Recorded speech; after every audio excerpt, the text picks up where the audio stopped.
The reading this morning is from Exodus 3, verses 1 to 15. In the Pew Bibles, it's on page 42. Now Moses was pasturing the flock of Jethro, his father-in-law, the priest of Midian. And he led the flock to the west side of the wilderness and came to Horeb, the mountain of God. The angel of the Lord appeared to him in a blazing fire in the midst of a bush. And he looked, and behold, the bush was burning with fire, yet the bush was not consumed. So Moses said, I must turn aside now and see this marvelous sight, why the bush is not burned up. When the Lord saw that he turned aside to look, God called to him from the midst of the bush and said, Moses, Moses. And he said, Here I am. Then he said, Do not come near here. Remove your sandals from your feet, for the place on which you are standing is holy ground. Then he also said, I am the God of your father, the God of Abraham, the God of Isaac, the God of Jacob. Then Moses hid his face, for he was afraid to look at God. The Lord said, I have surely seen the affliction of my people who are in Egypt, and have given heed to their cry because of their taskmasters, for I am aware of their sufferings. So I have come down to deliver from the power of the Egyptians, and to bring them up from that land to a good and spacious land, to a land flowing with milk and honey, to the place of the Canaanite and the Hittite and the Amorite and the Perizzite and the Hivite and the Jebusite. Now behold, the cry of the sons of Israel has come to me. Furthermore, I have seen the oppression with which the Egyptians are oppressing them. But Moses said to God, Who am I that I should go to Pharaoh, that I should bring the sons of Israel out of Egypt? And he said, Certainly I will be with you, and this shall be the sign to you that it is I who have sent you.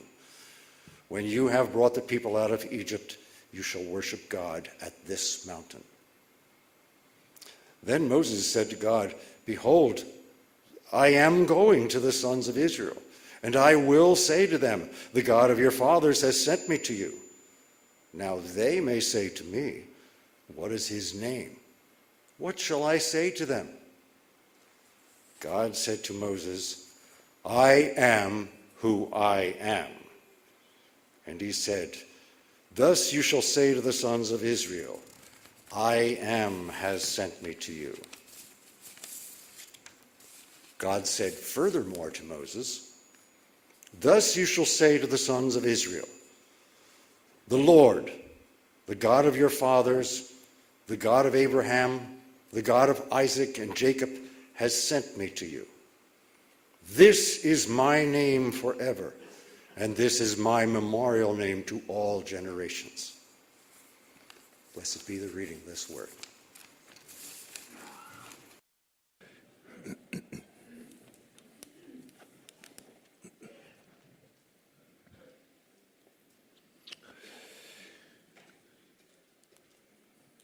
Today we encounter what is probably the second most famous event in the life of Moses, and favorite story of Sunday school children everywhere, the story of the burning bush. As we encounter this, we have jumped from the first 40 years of Moses' life to now at the end of the next 40 years, and Moses is approximately 80 years of age. He has been pastoring the flock of his father-in-law, Jethro, in the wilderness, in the area of Midian and Mount Sinai, and he encounters God on this occasion. He sees this bush burning, and it's not consumed. And so Moses turns to the side to observe and to figure out what this phenomena is all about. When he does, God calls to him, Moses, Moses, and he says, Here I am. We proceed with this story. It's a very iconic story as we think about the life of Moses. We think about God approaching Moses and asking him to do a job. But when we think about it, the thing that strikes me is the question, why would Moses tell us this story? It's not flattering to him at all. It makes him look bad, as a matter of fact, in terms of how he responds to the sovereign God of the universe, doesn't it? Moses is writing the book here, right? He is the author of Exodus, as well as Genesis and Leviticus and Numbers and Deuteronomy. And true, the Spirit of God is the one who directs the recording of the sacred scriptures, and he's the one who inspired the text. But still, from a human perspective, why would you tell the story? I mean, do you want to tell everybody about how you resisted God's call? If I were telling the story, it would be something like, the Lord spoke to me when I was in my second year in the university, and yeah, I was resistant, but you know, I came to my senses, I grabbed hold of it, and I just decided, Lord, I'm for you, and I'm going to run with you, and I'm going to do what you want me to do without ever looking back. That's how I would write the story. That's not how it works in life for most people. And so I asked myself the question, why would Moses record all of this? It would have been sufficient for him to start with the bush and then jump to the middle of chapter 4 and proceed on and not tell us the negatives. And so as I think about it, it seems to me that what Moses is doing is reminding us that you and I live also under the call of God at various times in our lives. And the real issue is, how will you answer when God calls? And I think Moses is saying this to us. I think he's saying, I want you to understand from my experience how you ought to respond when God calls. How you should answer him by virtue of learning from my experience.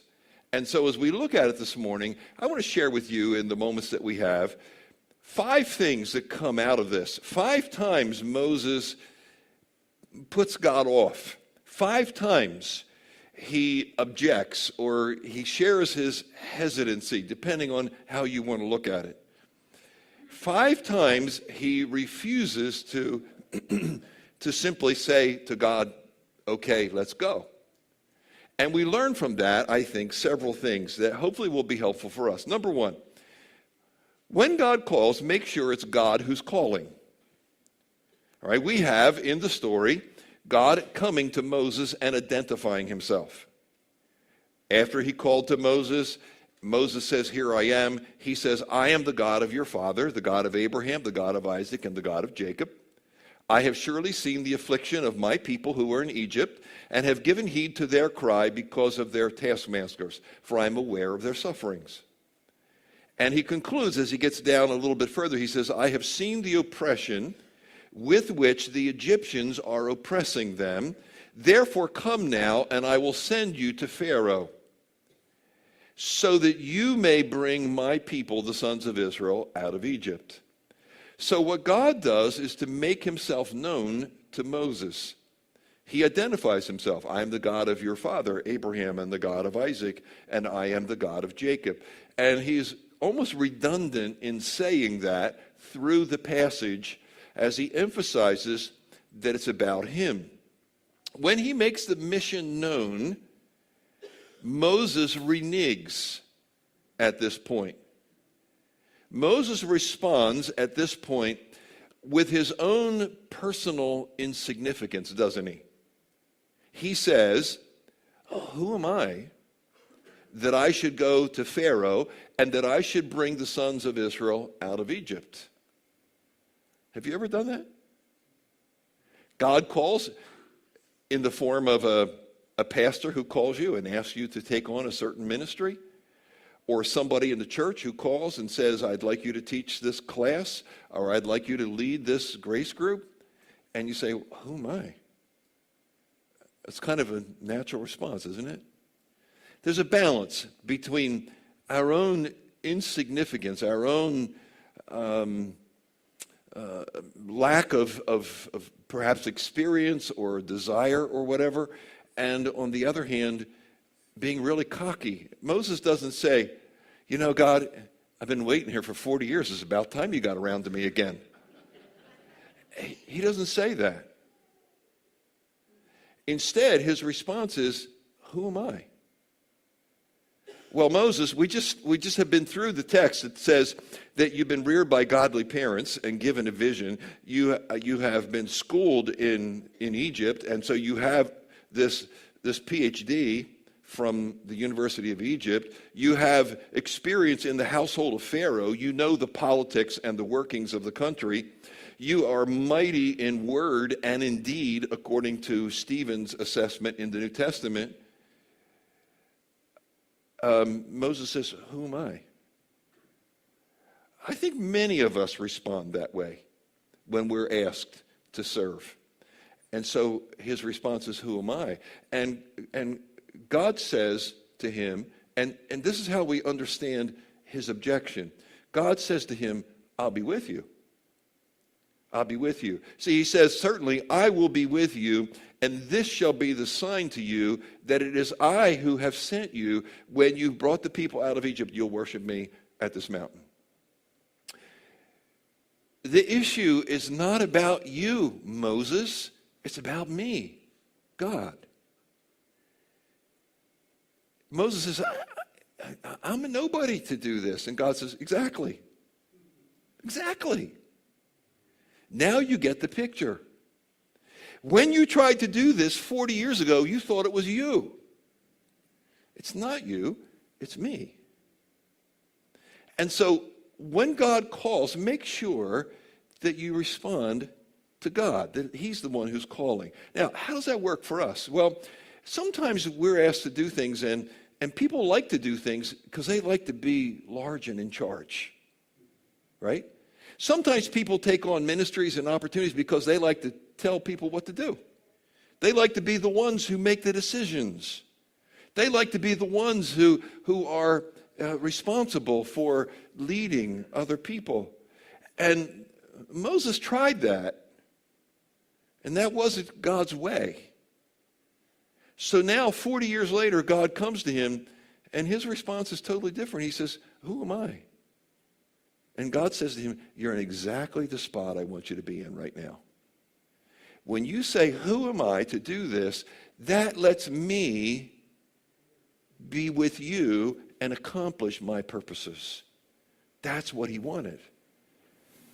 And so issue number one is to make sure it's God who's calling you. Number two, if you want to respond favorably, make sure it's God you're sharing. Make sure it's about God and not just about you or me. Again, Moses begs off. God says, I'll be with you. I want to be with you, Moses. You're actually going to bring the people right here to Mount Sinai to worship. And Moses' response is, behold, I'm going to the sons of Israel, and I will say to them, the God of your fathers has sent me to you. They may say to me, what is his name? What shall I say? At first, it's kind of puzzling, isn't it, when you read this and you say, what is Moses asking? It's the answer, again, that helps us to understand the nature of the question. What Moses is wrestling with is going to the people and saying, here I am, God sent me to deliver you. Did you ever have anybody do that to you? Ever have anybody knock on your door and say, here I am, God sent me to you with this message? How do you respond? You start backing away, right? You say, how do I know God is speaking through this individual? And so Moses responds with, or God rather responds with his eternal, self-existent name. A name that had not been given. It's used in the earlier chapters of the Bible, but it's not explained or actually officially given until now. God said to Moses, I am who I am. God said to Moses, I am, I am. You can drop the who, actually, here. It would be like saying, I am Dick Emmons. God says, I am, I am. That's God's name, I am.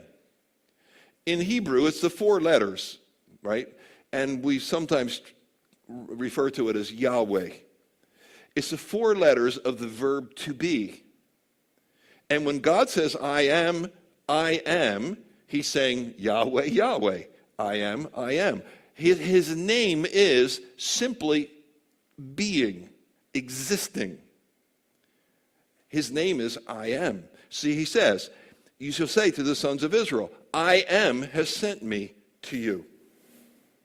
What he's saying is that it's about me, Moses. It's about God. And the God whom you are representing is the God who is eternally self-existent one, who cannot be hindered or resisted or rejected in any way because he's not dependent on anything.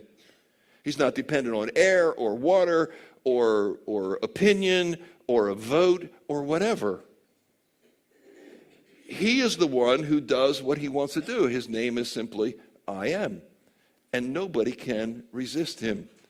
And so what's happening is that we have this emphasis on the fact that when you are called to serve the Lord, make sure it's about presenting him. Make sure it's about who he is and what he can and will do. It's not about your ability to convince people to do things. It's not about your slick ways or your enablement to create a following, Moses. It's about the fact that you're representing the great I am. And so when you go, tell them, I am sent you.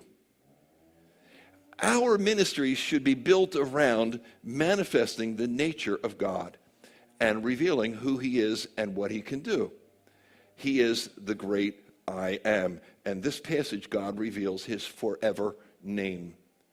And so he wants that to be portrayed. Third thing I want you to see quickly. Make sure it's God who's working and not you or not me. All right?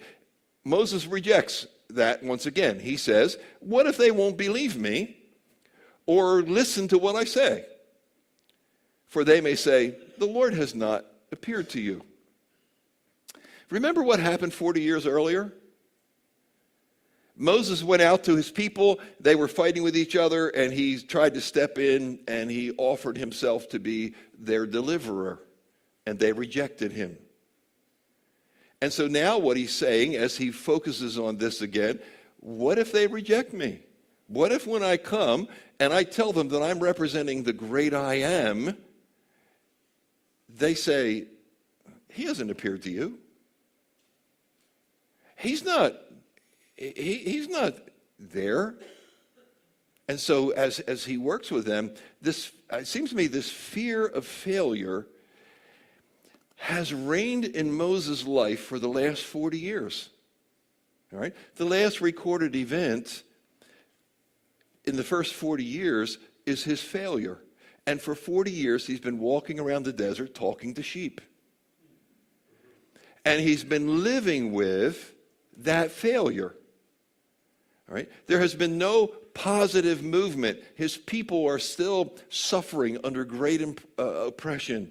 And so Moses is still living with that. And when God presents this to him and says, you go and you tell them who I am, Moses' response is, what if they don't accept that? What if they don't buy into that? And so what we have is a statement from God as he answers Moses' objection that success in ministry is God's responsibility, not Moses' responsibility. It's not your responsibility or mine. What he says to Moses is, what is that in your hand? Moses said, a staff. God says, throw it on the ground. And you know the story, most of you. He threw it on the ground, and the staff turned into a serpent. And then God says to Moses, stretch out your hand and grab that serpent by the tail. Now notice, he says, last part, that they may believe that the Lord, Yahweh, that the I am, the God of their fathers, the God of Abraham, the God of Isaac, and the God of Jacob, repeated again, has appeared to you. So the sign is to affirm the fact that God has indeed sent Moses. So the issue is that God is the one who makes the ministry successful. It isn't you and me. It wasn't Moses. It wasn't how sharp Moses was. It wasn't how much he understood of Egyptian history or any of those things. It was God who was going to make him successful in the ministry. And he gave him 3 signs. I've only recorded the one here. The one is the issue with the serpent. But he also said to him, stick your hand in your bosom, stick your hand in your robe. And he said, pull it out. And he pulled it out, and it was leprous. He said, put it back, pull it out again, and it's healed. And then he says, if they won't believe that sign, they won't believe the serpent, they won't believe the leprosy, then I want you to take water out of the Nile and dump it on the ground, and the water turns into blood. And the whole Nile turns into blood. See, what God is saying to Moses is, Moses, it's about me handling the thing in terms of making you successful. So we want to make sure it's God who is working and not just us doing it in our own strength. Boy, that takes a lot off if we understand that. See, that enables us to respond and say, all right, Lord, this is beyond me, but if you say so, I'll do it. That's what Moses is after for you and me. There's a 4th factor here, and that is make sure it's God who's doing the enabling. Make sure it's God who is enabling you.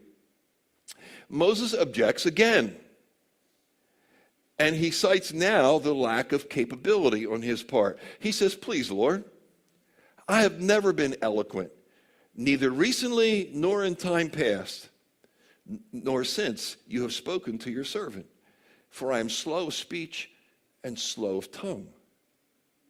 Now, I don't know if this is true or if it's exaggeration, when you exaggerate something to try to make a point, or whether it is a complete dodge on Moses' part.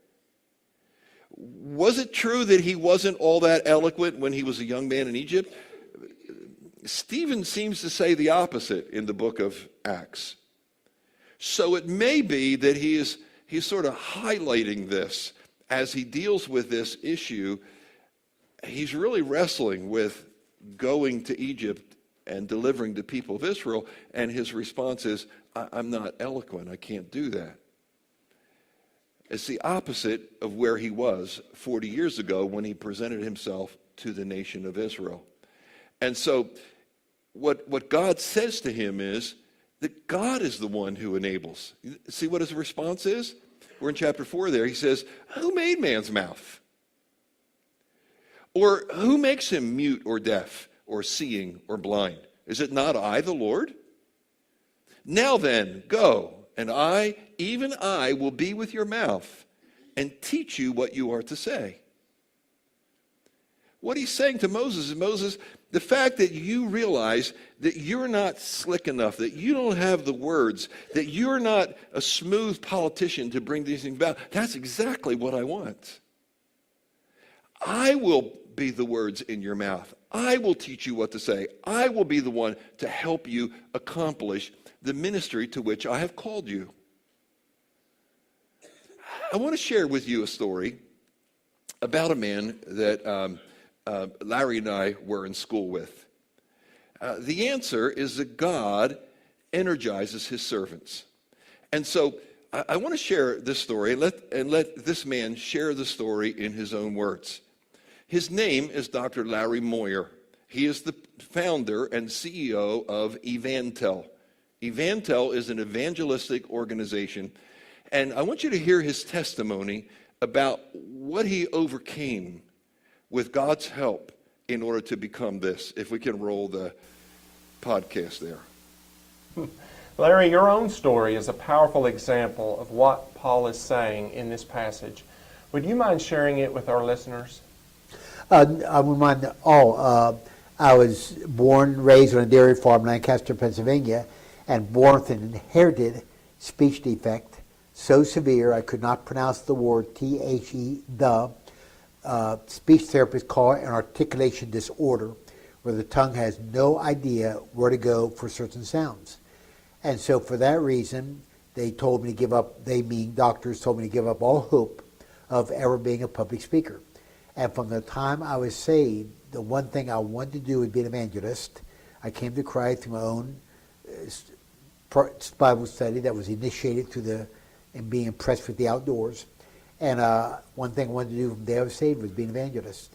But they told me in no uncertain terms I had to give that up because I could never speak in public. And sitting in high school one day with my head between my hands so no one could see I was crying because I had just been ridiculed again for it seemed like the 500th time, I told God, if you'll help me with this defect, I will always use my voice for you. And starting that week, I started having control I'd never had in my life. And then with a year's speech therapy, God took me the rest of the way. Because of that, God really overcame an obstacle I had that I could not do anything about, was inherited. And I tell people, if God can help you overcome my obstacle in speaking, He can help you overcome yours in sharing Christ.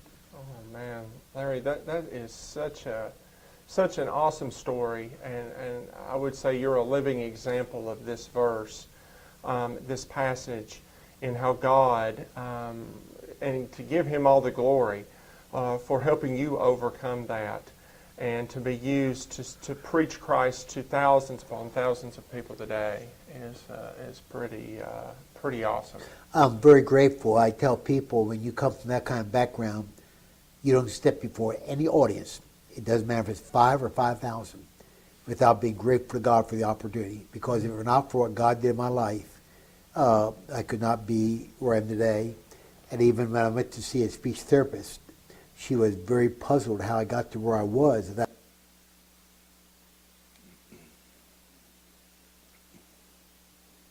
There's more to that podcast if you want to look it up at Evantel. It's an amazing story how God took a man who could not speak publicly and did exactly what He said to Moses, I will be the words in your mouth. And with hard work and with dedication, Larry is a leader in the evangelistic world today, speaking to thousands of people all around this country and the world. It's a privilege to know him. He was between us, I think, Larry, and we were students together both at PCB in Dallas. What the Bible tells us is that God calls people to use them in order that He might be glorified. It's not that he looks out over the landscape and he sees, wow, this guy is really sharp, or this gal is really at the top of her class. I could really use her in the kingdom. Instead, He takes those who are the nothings of this world and delights in using them and just glorifying Himself in the process. And so what Moses is saying to us is make sure that it's God who's doing the enabling and not you trying to do it in your own strength. The fifth thing is to make sure you accept God's call. Even with all of that, Moses responds, please, Lord, now send the message by whomever you will. He's not saying send whomever you will. What he's saying is send whomever else you will. Because the anger of the Lord burned against Moses as he says, is there not Aaron, your brother Aaron, the Levite? I know that he speaks fluently. Moreover, behold, he's coming to meet you, and when he sees you, he will be glad in his heart. He makes Aaron the spokesperson for Moses at this point. God is angry with Moses as he still rejects the call. And what Moses is saying to you and me is don't reject the call of God. Don't reject what He wants to do through you, wherever it is that He's calling. Make sure it's Him. It's not your own ego. It's not your own desire for manipulation or being in charge and all that sort of thing. Make sure that it's God that you're talking about, that God is the focus of the ministry. It's not about clever ideas. I said in the first service, it's not that you need psychological help. Well, you do need psychological help. I need psychological help. But that's not what the Bible's talking about. What we need is the Word of God. And so make sure it's the Word. Make sure it's God who's doing the work. It's God who is providing the success. It's not measured in human terms. And make sure it's God who is enabling us beyond our inadequacies and insecurities. And just make sure, above all, that you don't miss the call. God responds in anger, and I don't know exactly all that is limited, all that happens because God makes Aaron Moses' spokesperson. What I do know is everything takes longer now because God, as you read through the record, God has to speak to Moses, Moses has to speak to Aaron, Aaron has to speak to whomever. And you see that happening. It doesn't say it in every text, but it says it enough to understand.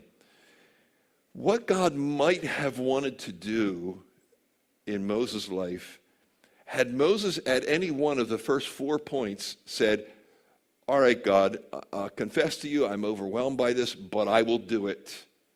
I will do it because you're asking. Who knows how much greater he might have been?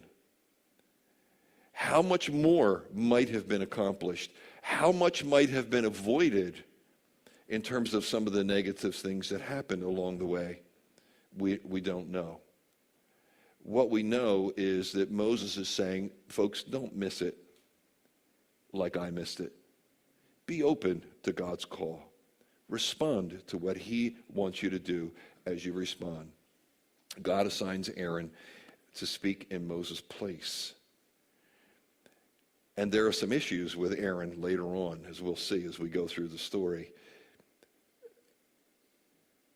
God's sovereign in his lordship, in his desire to work in and through your life. And what he's asking is that you and I would be open to let him do it. Let him work. Let him decide how successful, how far-ranging your ministry will be.